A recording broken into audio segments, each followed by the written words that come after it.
안녕하십니까, 구대성입니다.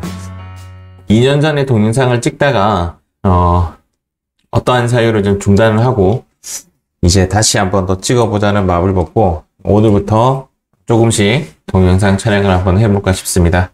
모든 급수를 다 아울러서 할 예정이고, 일단 저번에 하다가 못했던 이제 이론 문제 먼저 한번 하고, 시간이 여야 되면 실기 부분 또 이렇게 한 회차씩 한번 풀어보도록 하겠습니다. 자, 그러면 93회부터 문제를 한번 풀어볼게요. 1번 문제입니다. 다음 설명 중 잘못된 것은 자산은 과거의 거래나 자산은 과거, 현재, 미래 이렇게 세 가지로 나눕니다. 그래서 자산은 과거 사건의 결과라고 표현하고, 그다음 기업 실체에 의해 지배되고, 이 현재에 관련된 이야기는 되게 많이 해요. 현재는 이제 권리가 있어야 되고, 또는 뭐 권한이라고 하기도 하겠죠. 권한이 있어야 되고, 미래에 경제적 효익을 창출할 것으로 기대되는 자원. 이제 다른 책의 표현은 어떻게 되냐면 효익의 유입 가능성이 있어야 한다. 유입 가능성. 이에 비해서 이제 자산과 보통 반대되는 성향이 부채잖아요. 부채 같은 경우는 과거 사건의 결과 똑같고요. 현재 부담이나 의무가 있어야 되고, 미래에 효익 유출 가능성이 있어야 한다라고 합니다. 이 정도 레벨은 사실은 회계 2급이 아니라 세무 2급 정도 가야 나오는 건데, 이 문제가 조금 오버했죠. 좀 오버했습니다. 이런 문제는 세무 2급 가면 찾아볼 수 있습니다. 일단은 맞는 말이고요. 자, 2번입니다. 기업의 자금 조달 방법에 따라 타인 자본, 이 타인 자본이 부채고요. 자기 자본, 이 자기 자본이 우리가 흔히 말하는 자본이 되는 거죠. 기업의 자금 조달 방법에 따라 부채와 자본으로 구분된다. 부채는 이제 나오죠. 자기 자본이 아니라 타인 자본이죠. 정답은 2번입니다. 타인 자본으로부터 빌린 빚을 말한다. 이 부분은 맞는 말이죠. 타인으로부터 빌린 빚을 말한다. 여기는 맞는 말인데 자기 자본이 아니라 타인 자본이 되겠죠. 보통 문제 풀 때 저 같은 경우는 이렇게 딱 2번의 답이 딱 명확하게 보인다면 넘어갑니다. 보통. 그 다음 이제 시간 나서 돌아와서 다시 나머지를 한번 읽어보는 거죠. 자본은 기업 실체 자산에서 부채를 차감한 잔여액, 이를 순자산이라고 하죠. 자, 이렇게 그림을 그렸을 때 여기는 자산, 여기는 부채, 여기는 자본입니다. 이 그림에 대해서는 명확하게 암기하셔야 돼요. 얘는 암기본입니다. 암기본. 암기해야 됩니다. 자산은 왼쪽이 증가이고, 부채는 여기가 증가고, 자본은 여기가 증가죠.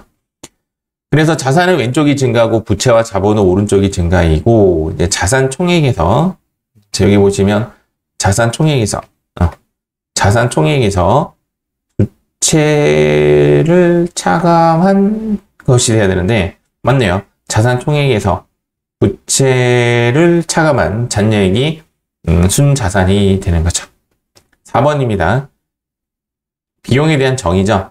비용은 기업 실체 경영 활동과 관련된 재화의 판매 또는 용역의 제공 등에 따라 발생하는 자산의 유출이고, 사용 또는 부채의 증가를 초래를 하죠. 그렇죠?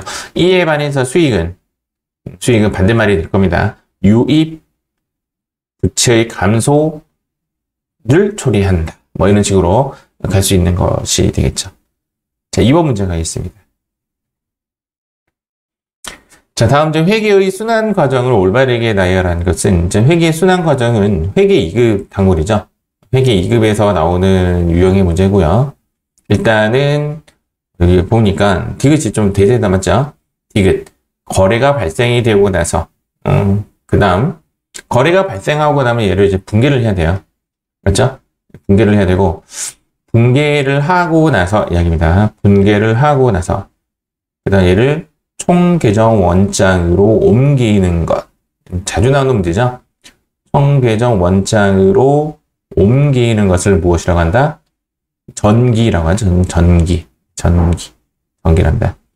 지금 사건이 발생이 되어서 거래가 발생되어서 그것을 분계장으로 옮기는 행동은 보통 분계 또는 장부에 기록한다. 맞죠? 이런 표현을 쓰고 시험에 잘 나오는 부분은 딱 이 부분이에요. 이 부분은 꼭 기억하시기 바랍니다. 분계장에서 이제 총계정 원장으로 넘어가는 거죠. 얘를 뭐라고 한다? 전기라고 합니다. 전기 충격 받아서 찌릿찌릿했다라고 보셔도 되겠습니다. 이런 과정이 되는 거죠. 그럼 얘를 똑바로 작성했는지 안 했는지를 이렇게 체크하는 것을 뭐라고 하냐면 시산표 작성이라고 합니다. 시산표 작성. 시산표라는 것은 사실은 이제 수정전 시산표, 수정 후 시산표 이런 표현까지 하는데 얘는 이제 그런 표현까지는 들어가지 않았고요. 그리고 나서 이 시산표 작성 이후에 이제 보통 하는 것이 뭐냐면 결산이라는 걸 하죠. 결산을 하고 나서 다시 시산표로 다시 한 번 더 점검을 하고 그 다음 분기장, 총계정원장을 마감하고 재무제표를 마지막에 작성하게 됩니다. 현재 문제는 회계 순환 과정은 쭉 나열했을 경우에 현재는 여기 부분에 대해서까지만 상세하게 되어 있고 나머지는 간략하게 지금 표시가 되어 있습니다. 즉 다른 회차 문제 보면 조금 답은 다르게 나올 수가 있습니다. 어쨌든 풀 버전으로 다 학습을 하시고 차근차근히 다시 쪼개서 암기는 하셔야 될 것 같습니다. 이번 문제는 자주 나오는 문제 중에 하나이다. 자, 3번 문제 가겠습니다. 자, 다음 중 시산표에서 잔액이 대변에 나타나는 계정 과목. 요거는 무조건 시험에 나오는 것 중에 하나죠. 발을 정자를 그려서 얘는 암기하셔야 돼요. 발을 정자에 관련된 문제는 앞서서 살짝 나왔지만 항상 두 문제가 나옵니다. 이렇게 두 개. 보통 여기는 이제 재무상태표, 여기는 손익계산서로 표현을 하고 있고요. 여기는 자산, 부채, 자본, 암기 항목입니다. 암기 항목. 수익, 비용 이렇게 되죠. 일단은 잔액시산표라는 것은 잔액에 관련된 시산표인데 BS와 IS가 섞여 있는 경우입니다. 조금 더 아예 밑으로 한번 그려볼까요? 이렇게 그리면 얘를 이쪽으로 지금 제가 옮겨 타는 거예요. 이렇게 되어 있는 것이 뭐냐면 시산표예요. 이렇게 되어 있는 것이. 그래서 여기는 수익이고 여기는 비용이 되는 거죠. 그러면 대변에 나타나는 애들은 얘 동그라미 세 가지가 대변에 나타나는 애들입니다. 현재 문제에서는 부채 자본 수익을 찾는 거예요. 개발비는 뭐죠? 개발비는 자산이죠. 개발비는 자산. 혹시 회계 2급에서는 개발비가 자산인지 아닌지가 좀 헷갈릴 수는 있어요. 회계 2급에서는. 그래서 이럴 때 여러분들이 하는 방법 중에 하나가 뭐냐면 프로그램을 이용하는 거죠. 프로그램에 계정 과목 및 적용 등록이라는 곳에 가보면 개발비라고 치면 자산이라고 확인을 할 수가 있죠. 제가 기회가 되면 나중에 이제 실기 부분도 한번 찍어 볼 생각인데 그때 한번 더 보여드리겠습니다. 얘는 이제 프로그램을 이용해서 문제를 풀 수 있는 부분이다 라고 보시면 됩니다. 영어권, 글자가 좀 지워졌지만 영어권도 자산입니다. 현재 자산은 왼쪽에 있죠? 자본금은 정답은 3번이죠. 정답은 3번 여기 있으니까. 그 다음 장기 대여금도 자산이죠. 자산이기 때문에 정답은 3번이 정답이 되겠습니다. 자, 4번 문제. 아까 회계의 순환 과정하고 똑같은 부분인데요. 결산의 예비 절차는 이제 사건의 발생부터 해서 어디까지가 결산 예비 절차냐면 결산하는 것까지. 조금 더 이야기하면 결산 후 시산표 작성까지.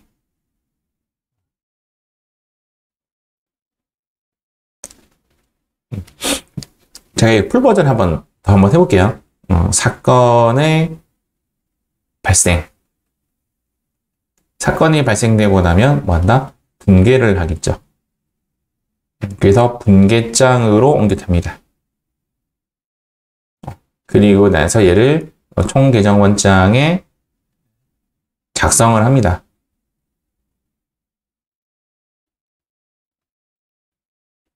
요거 포인트 한번 가져볼게요. 얘가 분개장 작성이라고 해요. 분개장 작성. 얘도 총계정 원자 작성이라고 합니다. 이렇게 옮겨 타는 걸 뭐라고 한다? 전기라고 하죠. 찌릿찌릿찌릿 전기. 그래서 분개장 작성에서 총계정 원장 작성을 하고 나면 얘가 똑바로 되었는지 안 되었는지 점검을 해요. 점검을 시산표 작성이라고 합니다. 시산표 작성을 하고 나면 우리는 드디어 마무리를 짓겠죠. 결산이라는 걸 하고 다시 점검을 합니다. 다시 시산표 작성이라고 합니다. 그래서 이 시산표와 이 시산표를 좀 구분하기 위해서 얘는 수정 전 시산표 또는 결산 전 시산표, 얘는 수정 후 시산표, 결산 후 시산표라고 합니다. 여기까지 하고 나면 드디어 마감이라는 것을 합니다. 이때 장부 마감이라는 용어를 쓰는데 장부가 무엇이냐? 좀 더 상세하게 이야기하면 얘입니다. 분개장 마감.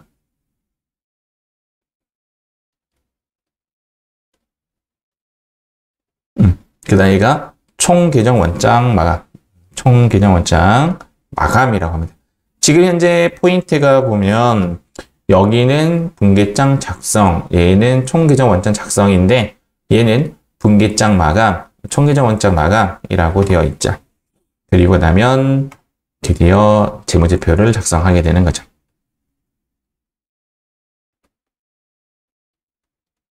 생각외로 시간이 오래 걸린다 맞죠? 빨리 하려고 좀 마음 먹었는데 어차피 설명하는 거 좀 상세하게 한번 설명하는 거 어떨까? 좀 하루에 조금씩 하더라도 끊어서 그렇게 한번 해볼게요. 그래서 여기는 이제 사건의 발생부터 해서 여기 시단표 작성까지 있잖아요. 여기서부터 사건의 발생부터 쭉 가서 결산하고 수정 후 시단표까지 작성. 여기까지를 뭐라고 하냐면 예비 절차다라고 합니다. 여기 나오죠? 예비 절차. 이 예비 절차 이 시단표 작성은 여기 들어가죠. 현재 보다시피. 그다음 여기 이제 마감하는 부분을 뭐라고 하냐면 본절차라고 합니다. 본절차. 본절차가 보니까 마감이라는 용어를 쓰고 있죠. 이렇게 마감. 얘가 만약에 분개장 작성이다라고 하면 예비 절차로 가는데 분개장 마감이다라고 하면 얘네들은 결산 본절차로 가게 되는 겁니다. 총계정원장 작성이라는 용어를 쓰면 예비, 마감이라는 용어를 쓰면 본입니다. 그럼 가가 뭐냐면 얘죠. 재무제표 작성. 얘를 보고서 작성이라고 합니다. 보고서 작성. 그러면 이제 이렇게 되죠. 크게 보면 예비 절차, 본 절차, 보고서 작성. 근데 지금 현재 문제에서는 뭐라고 되어 있냐면 결산 절차가 이런 용어는 전체를 다 결산 절차라고 표현을 한 거고요. 마무리하는 거니까. 여기는 원래는 본 절차다. 보고서 작성이다라고 합니다. 보고서 작성. 정답은 4번. 어려운 문제는 아니에요. 어려운 문제는 아닌데 아마 여러분들이 충분히 맞췄을 거라는 생각이 들어요. 그렇지만 한 번 더 점검을 해보는 시간을 가졌다라고 보시면 됩니다. 그러니까 2번이었죠? 2번 문제와 연결이 되는 것 같습니다. 그래도 5번까지는 끊읍시다. 우리 15문제니까 5번까지 한번 끊어가 보도록 하겠습니다. 자, 다음은 유동자산의 분류이다. 기억에 해당하는 과목으로 적절한 것은 유동자산은 잠시 제가 프로그램 한번 꺼내보도록 하겠습니다. 제가 지금 프로그램을 실행시켰는데 5번 같은 문제는 사실은 프로그램을 이용하면 잘 틀리지 않습니다. 여러분들 화면이 조금 작아지죠? 작아졌는데 확대해서 보시던가 아니면 제가 확대 한번 해드릴게요. 이런 거는 이제 가장 잘 나오는 부분 중에 하나가 얘입니다. 계정과목 및 조기 등록. 얘를 조금 보면, 계정과목 및 조기 등록. 얘를 보면, 조금 더 도움이 됩니다. 계정과목 조기 등록. 얘를 이용해서 풀 수 있는 문제가, 두 문제, 세 문제 나올 것 같습니다. 계정과목 및 조기 등록. 얘를 클릭하면, 이제 이런 화면이 나와요. 2023년 버전이 지금, 좀 색깔이 또 달라지고 모양도 조금 달라진 것 같습니다.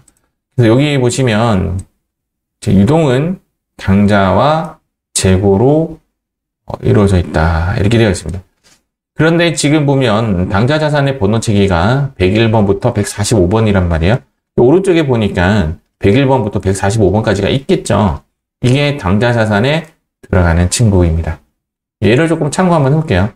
유동은 당좌, 기억에 해당하는 계정 과목으로 적절한 것은 이라는 문제네요. 화면 조금 가렸으니까 좀 내려볼게요. 여기서 이제 상품이 어디에 들어가는지를 찾는 방법입니다. 상품이 어디에 들어가는지 찾는 방법은 여기서 지금 현재 제가 한번 클릭 한번 해보겠습니다. 여기서 클릭했을 때 커서는 사실은 어디서 상관없고요. F2를 누릅니다. F2를 누르면 이제 이렇게 깜빡깜빡거립니다. 그랬을 때 여기에 상품이라고 치는 거죠. 상품이라고 치면 이제 화면이 여기 상품이라는 곳으로 찾아가 주십니다. 보다시피 재고자산에 지금 들어가 있는 거 보이죠? 상품이라는 것이 이렇게 146번이 되어 있는데 이 번호 체계에 따르면 146번은 재고자산이 되는 거죠. 이런 식으로 찾으시면 됩니다. 자, 이런 식으로 찾아보시면, 물론 이제 학습하신 분들은 바로 찾을 건데, 얘는 재고자산이라는 것을 알게 되는 거죠. 얘는 재고자산. 장기금융상품. 장기니까 사실은 당장에는 들어가는 것이 아니죠. 그래서 지금 현재 유동은 당좌와 당장의 의미가 좀 돼야 되는데, 장기금융상품은 비유동으로 들어가집니다. 장기금융상품은 이제 비유동이 아마 투자자산에 들어갈 것 같아요. 확인해 볼까? 네, 확인 한번 해보겠습니다. 그래서 F2 누르고 장기금융 뭐 이런 식으로 치면 못 찾네요. 그렇죠? 근데 얘가 이제 투자에 들어가는 거지 맞아요. 꺼버렸네. 투자자산에 가보시면 장기성 예금 여기 들어가는 친구입니다. 장기성 예금 이렇게 보시면 되고 정답은 3번입니다. 그리고 얘는 외상 매출금 얘 찾아보면 108번에 들어가요. 108번. 그래서 얘는 당좌 자산에 들어가게 됩니다. 토지는 검색해 보시면 유형 자산이죠. 유형 자산은 비유동 자산에 들어간다. 그렇게 보시면 됩니다. 자, 오늘 학습은 93의 1번부터 5번까지 한번 분리해 봤습니다. 고생했습니다.